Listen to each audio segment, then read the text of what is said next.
Depuis le 1er mai 2023, j'ai produit 5 vidéos chaque semaine, 38 émissions en tout, sur tous les sujets qui comptent et dont les médias mainstream ne parlent pas. Nous avons actuellement un énorme problème démocratique, scientifique et sociétal, dès lors que les médias de masse ne font plus leur travail de présenter une information honnête, impartiale et équilibrée en ayant enquêté sur les vraies questions. Eh bien, une société désinformée comme l'est la nôtre est une société vulnérable aux manipulations, y compris celles commises par l'État qui actuellement commet des crimes contre les populations et la démocratie. Je donne quelques exemples. Dans quels médias mainstream avez-vous entendu aborder la question de la psychopathologie d'Emmanuel Macron, pourtant attestée par l'analyse de différents psychiatres, et qui transparaît dans la quasi-totalité de ses actions politiques, avec l'effet délétère ô combien sur notre société? Dans quels médias mainstream avez-vous entendu parler de l'affaire Epstein? Rappelons-le, ce pédocriminel américain, instrumentalisé par les services secrets américains et israéliens, et qui piégeait un ensemble de responsables des mondes politiques, économiques, financiers, artistiques, en filmant leurs ébats pédocriminels avec des enfants. Sur quels médias mainstream avez-vous lu l'analyse de l'influence délétère de George Soros et de son projet de détruire les États-nations pour arriver à un gouvernement mondial centralisé? Sur quels médias mainstream avez-vous entendu parler de l'agenda pédocriminel de l'OMS qui, reprenant les expériences faites par des nazis et Alfred Kinsey, financé aux États-Unis par la fondation Rockefeller, à partir de viols de nourrissons et d'enfants, prétend sexualiser nos enfants dans l'éducation nationale? Sur quels médias mainstream avez-vous entendu parler de la question des meurtres de masse en EHPAD avec le Rivotril pendant la crise Covid? Injecter un produit létal à quelqu'un qui aurait une chance de s'en sortir si on ne le faisait pas ou, a fortiori, qu'on le soignait, est un meurtre au sens juridique du terme. Sur quels médias mainstream avez-vous entendu parler du fait que des officines de propagande comme Conspiracy Watch, qui participent à le mouvement de désinformation en faveur de la dérive totalitaire, est financé conjointement par Emmanuel Macron et l'État français et David de Rothschild, son ancien employeur, au titre d'un fonds pour la mémoire de la Shoah? Et on voit mal comment ce travail de destruction de réputation, de harcèlement et de mensonges pathologiques honore d'une quelconque manière la mémoire des déportés ou des Français qui se sont levés pour les protéger.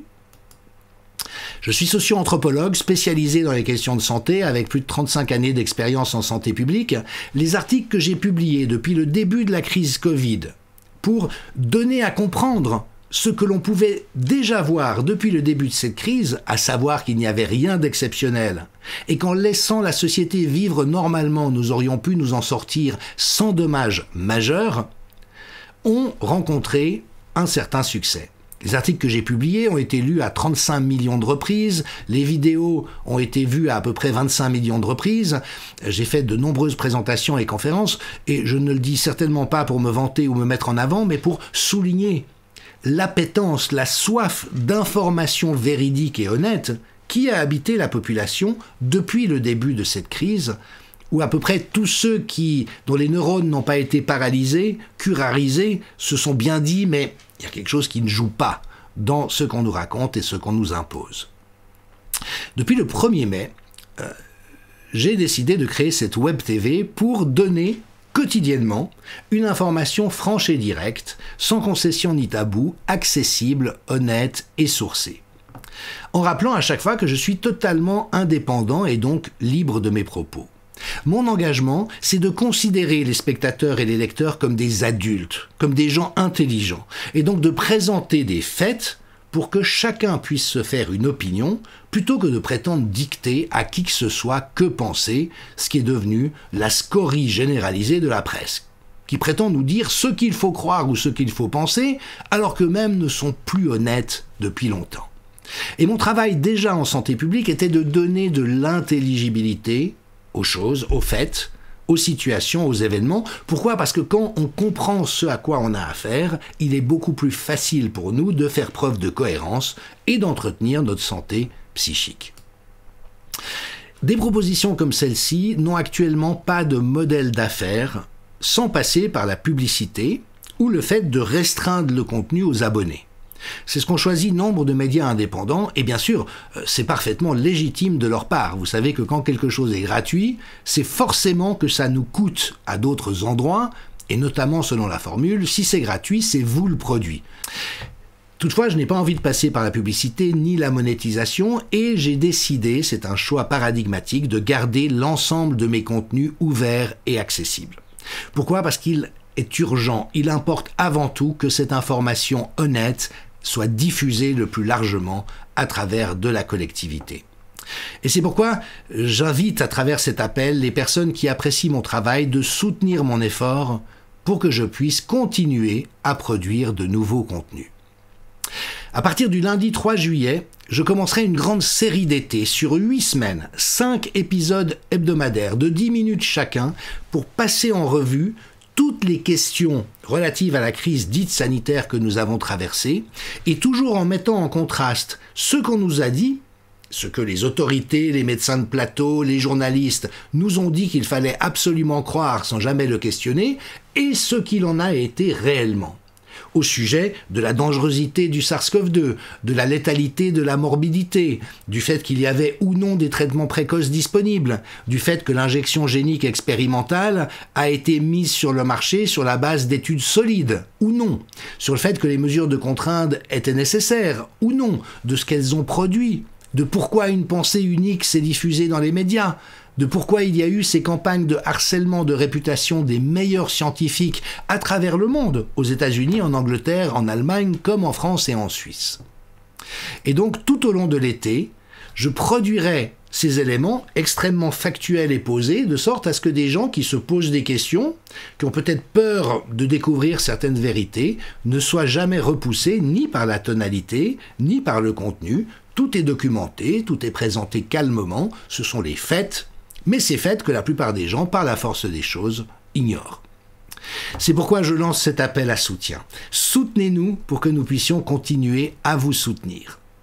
En vous rendant sur le site jdmichel.tv, vous aurez les moyens, si vous le souhaitez, si cette proposition vous parle, d'effectuer une donation du montant de votre choix et de vous abonner à partir de 1 € par mois. Je sais à quel point la politique menée par le gouvernement de la France, mais aussi des gouvernements suisses, belges et de tous les pays depuis quelques années, a conduit à l'appauvrissement de la population. Il est terrifiant de voir à quel point même les nécessités alimentaires sont devenues problématiques. En Angleterre, pour 14 millions de personnes, la pauvreté a explosé à la faveur de ces mesures parfaitement scandaleuses, stupides et destructrices. C'est pourquoi je propose à partir d'1 € par mois, pour celles et ceux qui le souhaitent, sachant que l'entier des contenus continuera à être diffusé librement sur les différents canaux que j'utilise. Si vous faites une donation ou vous abonnez, vous aurez accès à l'intégralité des émissions produites référencées par date et par thème, ainsi qu'à de nombreuses présentations que j'ai faites sur des sujets qui comptent et dont il importe de comprendre les données et la réalité dans différents contextes. Toutes les vidéos sur ce site sont téléchargeables pour que vous puissiez, après, les rediffuser librement à votre guise. De nouveau, l'important est que ça circule. Et donc, je vous invite à participer à cette aventure qui est une forme vitale de résistance. Beaucoup de gens souvent se découragent en disant « mais on a l'impression qu'on ne peut rien faire ». Et je comprends, bien sûr, ce sentiment. J'aimerais citer un tweet de Zoé Sagan, une personnalité mystérieuse qui distille des révélations sur la déliquescence macronienne et qui lui dit « mais grâce à la liberté retrouvée sur Twitter, au moins temporairement, on peut aujourd'hui, en associant tous les comptes alternatifs, avoir une force de frappe 10 fois supérieure à celle de BFM TV. On peut donc facilement les effacer en moins d'1 an par une simple guérilla informationnelle, ça ne tient plus qu'à vous. » Et j'aimerais vraiment qu'on prenne au bon cette invitation. Oui, faites circuler les contenus que nous produisons, moi et d'autres, tous les médias indépendants et dignes de foi. Produisez vous-même des contenus, faites savoir, mobilisons-nous. Et je suis persuadé que ce bon sens, cette détermination, ce sens profond de l'importance de ce combat à mener pour les valeurs humaines, pour la préservation de la dignité humaine et de notre humanité, finiront par prévaloir. Je suis sûr que nous remporterons la victoire face à un camp dégénéré, pervers et fasciste, et que l'histoire nous donnera raison. Nous avons juste à être patients et déterminés. C'est l'invitation que je nous adresse à tous, à vous comme à moi. Merci.